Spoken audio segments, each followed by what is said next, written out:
बसपा की सरकार थी तब हमने आंदोलन किया था, क्योंकि रानी भवानी मंदिर तोड़ा जा रहा था। हमने आंदोलन किया, चितरंजन पार्क पर हम धरने पर बैठे, सवेरे 9 बजे धरने पर हम बैठे, 12 बजे 1 बजे तक सरकार आ गई। सरकार ने आकर के कहा कि नहीं नहीं आप उठिए, चलिए क्या गड़बड़ी हो रही है हमको बताइए। हमने कहा मूर्तियां तोड़ी जा रही हैं, मलबे में फेंकी हुई है। हमारे साथ सारे अधिकारी गए, हमने एक एक मूर्ति बताई मलबे में, सबको निकाला। उन्होंने हमारे सामने उन्होंने धोया पोछा, चबूतरे पे रख करके माला फूल पहना के आरती उतार दी। कहा महाराज जी हम करेंगे, तुरंत उन्होंने एक्शन लिया। उसके बाद सपा की सरकार आई।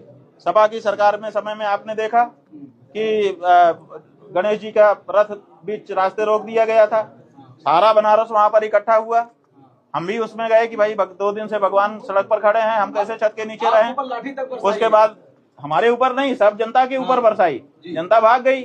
हम कैसे भागते, हम डटे रहे, हाथ फैला करके मारिए। तो वो वीडियो आपने देखा, तो वो हमारे ऊपर लाठी मारी गई, लेकिन उन्होंने भी माफी मांग ली। उसके बाद फिर कांग्रेस की सरकार के समय में हमने गंगा को राष्ट्र नदी बनाने का आंदोलन किया। उसी में जिन पूर्णिमा के बारे में बात किया जा रहा है, 54 दिन तक अन्न जल दोनों छोड़ करके तपस्या पर बैठी रही गंगा को राष्ट्र नदी घोषित कराने के लिए। उस अविरल गंगा तपस्विनी का चरण छूना चाहिए लोगों को, लेकिन आज उनके बारे में कोई कुछ भी प्रबाद कर देता है। उसके बाद कांग्रेस ने भी गंगा को राष्ट्र नदी घोषित किया। बांध जिसमें 600 करोड़ रुपए खर्च हो चुके थे, उस बांध को, लोहारी नागपाला बांध को उन्होंने निरस्त किया और अविरल गंगा की बात कही। उसके बाद राम सेतु की रक्षा की बात आई। राम सेतु का जो सेतु समुद्रम परियोजना थी, उसको भारतीय जनता पार्टी की अटल बिहारी सरकार ने पास किया था, जब शत्रुघ्न सिन्हा जहाज रानी मंत्री थे। और बाद में वो सरकार चली गई तो मनमोहन सिंह प्रधानमंत्री बने, उनके समय में उसका इम्प्लीमेंट होने लगा। हमने उसका विरोध किया, तो उस समय उन्होंने वो रोका, हालांकि सीधे नहीं रोका, कोर्ट के माध्यम से हुआ।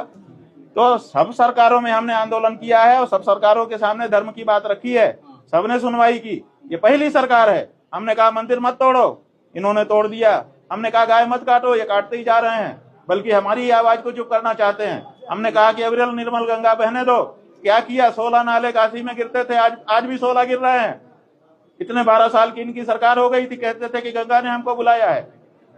तो सब सरकारों के समय में हमने आंदोलन किया, धर्म की बात उठाई। बाकी सरकारों ने, कोई किसी ने जल्दी, किसी ने देर, किसी ने सवेर सुना, लेकिन भारतीय जनता पार्टी की सरकार ने कभी भी धर्म के बारे में उठाई गई आवाज को नहीं सुना, बल्कि जो आवाज उठाई जाती है उसी को कुचलने का प्रयास किया। और इस समय तो बड़ी तेजी से बुलडोजर लेकर के हमको, हमारी आवाज को कुचलने का प्रयास किया जा रहा है। फर्क क्या है महाराज जी इनमें? यही फर्क है कि बाकी सरकारें करती थी, वो भी मनमानी करती थी, लेकिन जब आवाज उठती थी तो पीछे हो जाती थी कि नहीं नहीं ठीक है। लेकिन ये सरकार मनमानी करती है, और जब कोई आवाज उठाता है तो कहता है तुम्हारी हिम्मत कैसे, हम तो करेंगे मनमानी। ऐसा क्यों? ये स्वभाव है, अहंकार इनका स्वभाव है, और इसलिए इनका स्वभाव बन गया है कि ये ईवीएम सेट करके काम करते हैं, ऐसा लोग कहते हैं। या तो इनके पास ऐसा कोई गणित होगा जिससे यही जीत जाते हैं।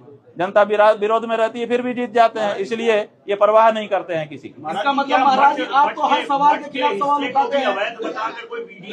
बात यह है कि हम तो इनकी नजरों में हमारी उपस्थिति ही अवैध है। तोड़ दो, क्या कोई अधिकारी आपसे तोड़ दो, हम कहते हैं तोड़ दो। मीडिया के कुछ अधिकारी रेकी करते हुए, बात यह है, हमको नहीं पता है कि किसने क्या रेकी की, हमको कोई नोटिस नहीं दिया गया, हमसे कोई बात नहीं हुई है। बाकी जिसको जो करना हो, लेकिन इससे आवाज चुप हो जाएगी, ये बिल्कुल मुगालता मत पालो। जो गौ माता की रक्षा की आवाज है, या धर्म के मामले में जो भी दूसरी आवाज है, या तुम्हारी पोल खोलने के मामले में जो भी हमारी आवाज है, वो रुकने वाली नहीं है। हम मठ मंदिर बचाने के लिए नहीं शंकराचार्य बने हैं, हम धर्म की रक्षा के लिए शंकराचार्य बने हैं। ना रहे 4 ठो मठ, हमारा 4 मठ गिरा दोगे, हमको 14 मठ सनातन धर्म की जनता अगर बनी रही तो दे देगी। इसलिए मठ के लिए कभी शंकराचार्यों ने प्रयास नहीं किया है। शंकराचार्यों ने सनातन धर्म को बचाने के लिए प्रयास किया है, और हमको अगर हमारे गुरुजी ने गद्दी पर बैठाया है तो हमको कह के गए हैं कि धर्म के मामले में कभी समझौता मत करना, तो हम समझौता नहीं करेंगे। हमने अपने गुरु महाराज को वचन दिया है। महाराज जी, इस बात की आशंका है कि यहाँ पर भी बुलडोजर की कार्रवाई या संपत्ति की अरे भाई, हो सकती है। जो कार्रवाई होगी सबका हम सामना करेंगे, लेकिन गौ माता की रक्षा और इसी तरह के सनातन धर्म के जो मुद्दे हैं उन पर आवाज उठाते रहे। लखनऊ जाएंगे महाराज जी, जो आपने ऐलान किया है? 11 मार्च को लखनऊ जाने का हम लोगों का कार्यक्रम है, जो यथावत है, उसमें कोई परिवर्तन नहीं किया गया।